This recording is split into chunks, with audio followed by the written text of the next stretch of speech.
Hello दोस्तों, नमस्कार। तो बिहार टीजीटी की प्रश्नोत्तरी में आप लोगों का स्वागत है। जैसा कि हम लोगों ने हिंदी के गद्य साहित्य पर पूरी प्रश्नोत्तरी कर ली थी।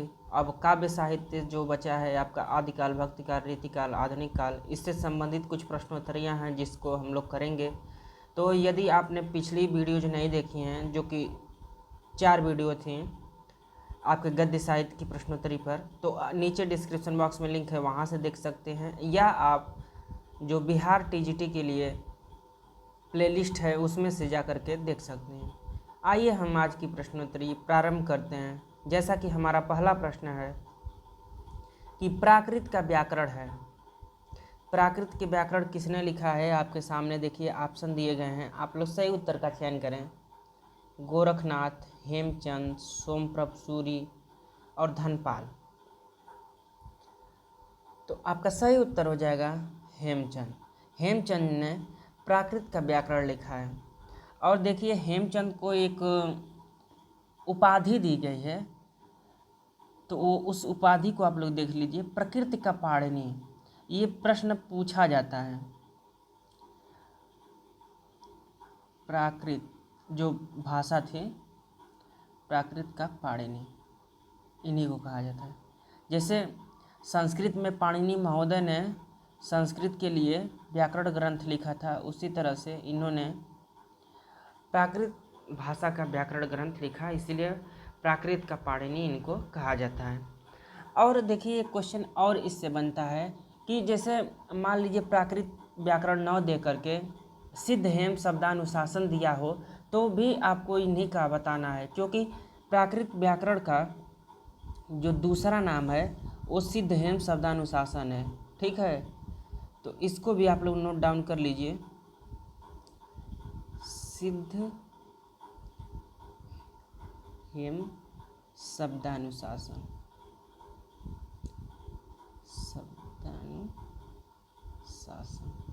ये इसका दूसरा नाम है। ठीक है, आइए हम अगली प्रश्नोत्तरी देखते हैं कि पौमचर्य किसकी रचना है। और आपके सामने ऑप्शन है मेरुतुंग, धनपाल, स्वयंभू, राउरवेल। तो देखिए पौमचर्य जो है वो स्वयंभू की रचना है। और एक क्वेश्चन इससे और बनता है कि जैन परंपरा का प्रथम कवि कौन था?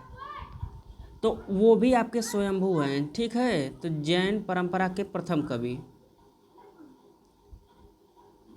इनको माना जाता है।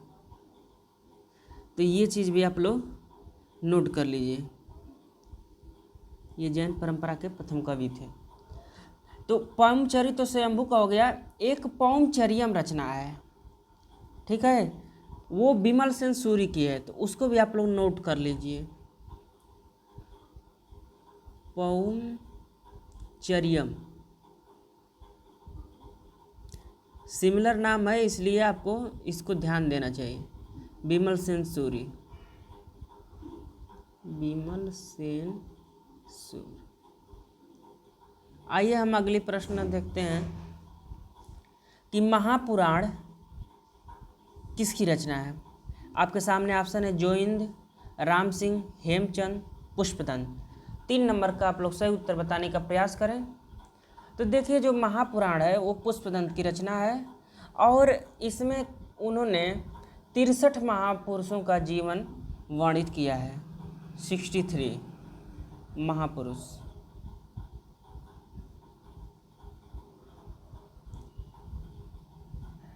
ठीक है, अगला प्रश्न, बीसल देवरासो किसकी रचना है? गोरखनाथ, नरपतिनाल, जगनीक, चंद्रवरदाई। 4 नंबर का आप लोग सही उत्तर बताने का प्रयास करें। तो देखिए बीसल देवरासो जो है वो आपके नरपतिनाल जी की रचना है। और इससे एक क्वेश्चन और बनता है कि बीसल देवरासो किस प्रकार की रचना है। और आपके सामने मान लीजिए ऑप्शन दे दे कि भक्ति, श्रृंगार, वीर, या महाखंड पुराण, इस तरह से अगर मान लीजिए ऑप्शन दे देता है तो आपको बताना पड़ेगा कि ये बिसल देवरासो किस प्रकार की रचना है? तो आप ये श्रृंगारी काव्य है, ठीक है, श्रृंगारी काव्य है। ये चीज़ भी आप लोग ध्यान दीजिए कि रासो साहित्य में ज़्यादातर आपके वीर रस प्रधान रचनाएं हैं, लेकिन जो बिसल देवरासो है ये श्रृंगारी प्रकार का काव्य है। और एक प्रश्न इसमें और बनता है कि जो राजमती नायिका है वो किस रासो साहित्य की है, या ऑप्शन में साहित्य का नाम दे देगा और पूछ देगा कि इसमें किसकी प्रमुख नायिका राजमती है, तो वो भी बिसल देवरासो की ही है, राजमती। ठीक है, तो इतनी चीज़ें आप लोग ज़रूर ध्यान दीजिए। और ये प्रश्न इम्पोर्टेंट हैं क्योंकि आपके टीजीटी लेवल पर बिहार में अगर हिंदी साहित्य से प्रश्न पूछा जाएगा तो इतने ही तक पूछा जाएगा, इससे ज़्यादा डीप अंदर जाने की ज़रूरत नहीं है, नहीं तो आप लोग उसमें उलझते जाएंगे और आपको बहुत दिक्कत होगी। अगला प्रश्न है, परमाल रासो किसकी रचना है? और देखिए आपके सामने ऑप्शन है चंद्रबरदाई, नरपतिनाल, जगनिक, देवसेन। 5 नंबर का आप लोग सही उत्तर बताने का प्रयास करें। तो देखिए परमाल रासो है जो जगनिक की रचना है। इससे एक और प्रश्न बनता है कि आल्हा उदल का किसमें वर्णन मिलता है? तो परमाल रासो में ही मिलता है। तो आल्हा उदल की भी कथा इसी में वर्णित है। तो ये चीज़ भी आपको ध्यान रखना है, या तो नोट कर लीजिए अगर आपके लिए नया हो तो। उसके बाद एक चीज़ और बन जाता है कि जो आल्हा है, आल्हा खंड, वो किस ऋतु में गाया जाता है? और आपके सामने ऑप्शन दे देता है ग्रीष्म ऋतु, शरद ऋतु, वर्षा ऋतु। तो आपको उसमें से सही विकल्प का चयन करना होता है। तो यदि आप नहीं जानते रहेंगे तो आपसे गलती हो सकती है, तो इसलिए इसको भी नोट कर लीजिए कि वर्षा ऋतु में यह गाया जाता है। वर्षा ऋतु में बुंदेलखंड, बघेलखंड साइड में ये सब गीतें गाई जाती हैं। ये वीर रस प्रधान रचना है। अगला प्रश्न है 6 नंबर, जय मयंक जस चंद्रिका, ये किसकी रचना है? स्वयंभू, मधुकर कवि, धनपाल, हेमचंद। तो देखिए ये एक प्रबंधात्मक काव्य है और इसकी रचना आपके मधुकर कवि ने किया है। अगला प्रश्न है कि पृथ्वीराज रासो किसकी रचना है? तो पृथ्वीराज रासो के लिए आपके सामने ऑप्शन है चंद्रबरदाई, कल्हड़, बिल्हड़, जगनिक। तो ये तो एक नॉर्मल सा ही प्रश्न हुआ, ये चंद्रबरदाई जी की रचना है, लेकिन इसके साथ आपको क्या क्या चीज़ें तैयार करनी है वो भी ध्यान दीजिए। पहली बात कि इसमें कितने छंद हैं? तो इसमें 68 प्रकार के छंद हैं। ठीक है, 68 प्रकार के छंद हैं, ये पूछता है। और ये पूछता है कि कितने इसमें सर्ग हैं पृथ्वीराज रासो में? तो 69 सर्ग हैं, 69 सर्ग हैं, 68 प्रकार के छंद हैं। और ये दोनों चीज़ तो आपको ध्यान होना चाहिए। इसके बाद एक और प्रश्न बनता है कि पृथ्वीराज रासो में किसका वर्णन है? तो पृथ्वीराज तो हो गए, इनके साथ इनकी जो नायिका है या कहें कि इनकी पत्नी है, प्रेमिका जो है, वो संयोगिता का भी वर्णन है। तो ये चीज़ भी आपको ध्यान देना है। तो ये आदिकाल से आपके कुछ महत्वपूर्ण प्रश्न हैं, आप इसको जरूर ध्यान दीजिए। और पृथ्वीराज रासो को सुख सुखी संवाद किसने माना है? ये भी प्रश्न बनता है, सुख सुखी संवाद, ये चीज़ भी आप लोग नोट कर लीजिए क्योंकि ये बहुत इम्पोर्टेंट है। ये हजारी प्रसाद द्विवेदी ने कहा था। ठीक है, अगला पाठ हम लोग आज देखेंगे भक्ति काल का, ज्ञानश्री शाखा से, क्योंकि आपके आदिकाल में कुछ इम्पोर्टेंट प्रश्न थे जिस पर हम लोग बात किए। अब भक्ति काल के कुछ इम्पोर्टेंट प्रश्नों पर बात करेंगे ताकि आपके लिए कुछ हेल्पफुल हो। इसमें है कि बीजक की रचना किसने की। तो देखिए बीजक को पार्टिकुलर किसने लिखा नहीं, वो जो कबीर के चेले थे धर्मदास, उन्होंने संपादित किया था। संपादित क्या बोले तो संकलित किए थे उन सभी जो भी कबीरदास प्रवचन देते थे या कहीं भी जनसभा करते थे तो उन्हीं पदों को वे संकलित कर लेते थे। तो इसमें आपका कबीर ऑप्शन सही हो जाएगा। बीजक कबीर की रचना है और इसको धर्मदास इनके चेले थे, धर्मदास ने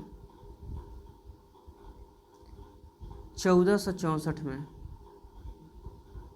संकलित किया था।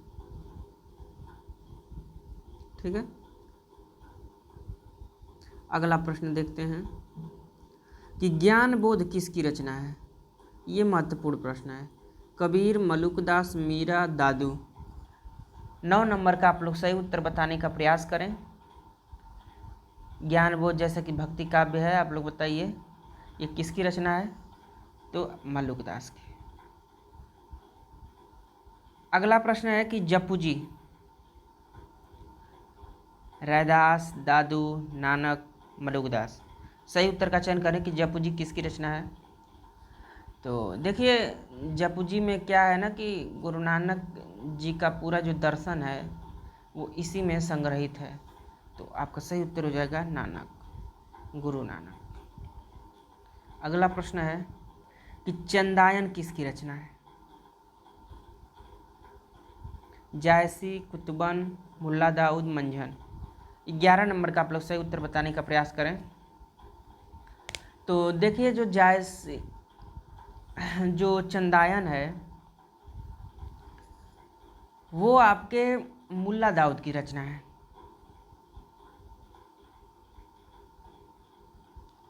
मुल्ला दाऊद ने चंदायन को लिखा है और यह अवधि का काव्य है। और इससे एक प्रश्न और बनता है कि चंदायन को किसने सूफी साहित्य की प्रथम रचना माना है। ठीक है, तो सूफी साहित्य की इसको प्रथम रचना राम कुमार वर्मा मानते हैं। तो ये चीज़ ध्यान दीजिए। अगला प्रश्न है कि मृगावती, जायसी, कबीर, इंसान, खां, कुतुबन। 12 नंबर का आप लोग सही उत्तर बताने का प्रयास करेंगे। तो देखिए मृगावती जो है वो कुतुबन की रचना है और मृगावती को सूफी साहित्य की पहली रचना कौन मानता है। तो आपके आचार्य शुक्ल जी, आचार्य रामचंद्र शुक्ल। ठीक है, रामचंद्र शुक्ल जी। ये चीज़ भी आपके लिए बहुत ज़रूरी है क्योंकि ये परीक्षाओं में पूछी जाती है कि राम कुमार वर्मा के अनुसार सूफी साहित्य की पहली रचना कौन है, या मान लीजिए पूछ दिया गया कि शुक्ल जी के अनुसार सूफी साहित्य की पहली रचना कौन है या पहला कवि कौन है। तो जब पहली रचना मान रहे हैं तो जो उसका राइटर होगा वो पहला कवि हो जाएगा। तो ये चीज़ें आपको ध्यान देनी है। अगला प्रश्न है मधुमालती किसकी रचना है। मंझन, जायसी, रैदास, मीराबाई। 13 नंबर का आप लोग सही उत्तर बताएं। तो मधुमालती जो है आपके मंझन जी की रचना है और ये भी देखिए प्रश्न बनता है कि ये किस भाषा में लिखी गई है। तो ये अवधि में लिखी गई है। ठीक है, अगला प्रश्न 14 नंबर कि हंस जवाहिर किसकी रचना है। देखिए ये ठीक ठाक प्रश्न है। हंस जवाहिर के बारे में बताइए यह किसकी रचना है। तो देखिए जो हंस जवाहिर है उसके लिए आपके सामने जो सही उत्तर हो जाएगा वो हो जाएगा कासिम शाह। कासिम शाह ने ही हंस जवाहिर की रचना की है और हंस जवाहिर जो है वो अवधी भाषा का काव्य है, सूफी काव्य है। ठीक है, अगला प्रश्न है कि अनुराग बांसुरी किसकी है। तो आपके सामने देखिए ऑप्शन है रसखान, नूर मोहम्मद, सूरदास, नाभादास। 15 नंबर का आप लोग सही उत्तर बताने का प्रयास करेंगे। तो देखिए अनुराग बांसुरी नूर मोहम्मद की रचना है, बी ऑप्शन आपका राइट हो जाएगा। और देखिए अनुराग बांसुरी में इसके पहले की जो रचनाएं हैं उसमें दोहा चौपाई था। अनुराग बांसुरी में एक चीज़ अलग हो जाता है, बरवे है, बरवे प्लस चौपाई, ठीक है, बरवे और चौपाई। अगला प्रश्न है, इंद्रावती किसकी रचना है? कासिम शाह, उस्मान, फाजिल शाह, नूर मोहम्मद। 16 नंबर का आप लोग सही उत्तर बताएं। तो देखिए इंद्रावती जो है वो भी नूर मोहम्मद जी की ही रचना है। अनुराग बांसुरी और इंद्रावती दोनों नूर मोहम्मद की रचना है। अगला प्रश्न है कि प्रेम रतन किसकी है? फाजिल शाह, सूरदास, रसखान, रहीम। तो 17 नंबर का आपका सही उत्तर हो जाएगा फाजिल शाह। प्रेम रतन फाजिल शाह की रचना है। अगला प्रश्न है 18 नंबर के रामचरितमानस किसका है? और आपके सामने देखिए ऑप्शन में वाल्मीकि, तुलसी, रविदास, सूरदास, ये चारों ऑप्शन दिए गए हैं। 18 नंबर का आप लोग सही उत्तर बताने का प्रयास करें। तो देखिए रामचरितमानस जो है वो तुलसीदास की रचना है, तो इसलिए आपका बी ऑप्शन सही हो जाएगा। अगला प्रश्न है कि दोहावली किसकी रचना है? बिहारी, कबीर, तुलसी, जायसी। तो 19 नंबर का आपका सही उत्तर हो जाएगा, जो दोहावली है वो आपके तुलसी जी की रचना है। अगला प्रश्न, हनुमान बाहुक। तो हनुमान बाहुक भी आपके तुलसी की ही रचना है। रामायण महानाटक, ये इम्पोर्टेंट प्रश्न है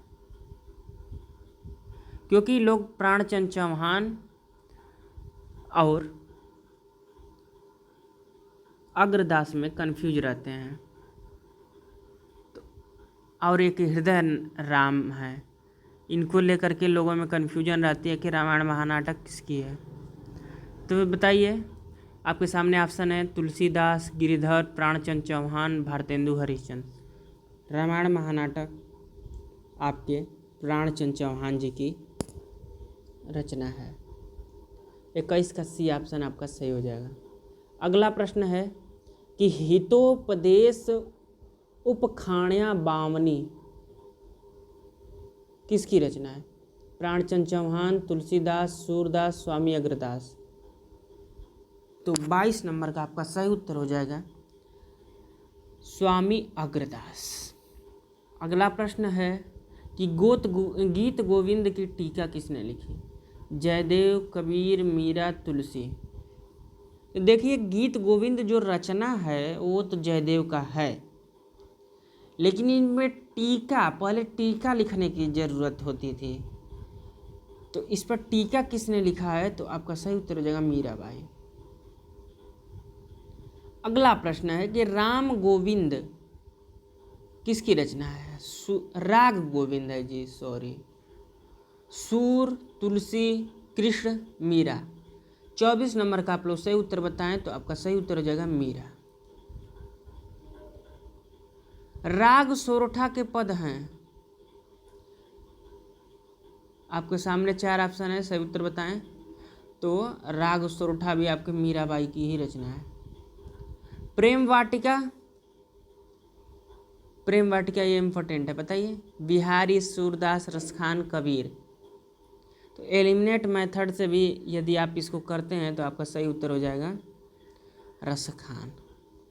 देखिए प्रेम वाटिका जो है वो रसखान की अंतिम रचना है, ठीक है। तो इस चीज़ को आप लोग ध्यान दीजिए, ये इनकी अंतिम रचना है प्रेम वाटिका।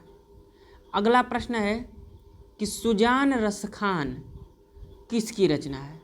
सेनापति, देव, मतीराम, रसखान। तो सुजान रसखान भी आपके सुजान वो क्या बोलते हैं, रसखान जी की रचना है।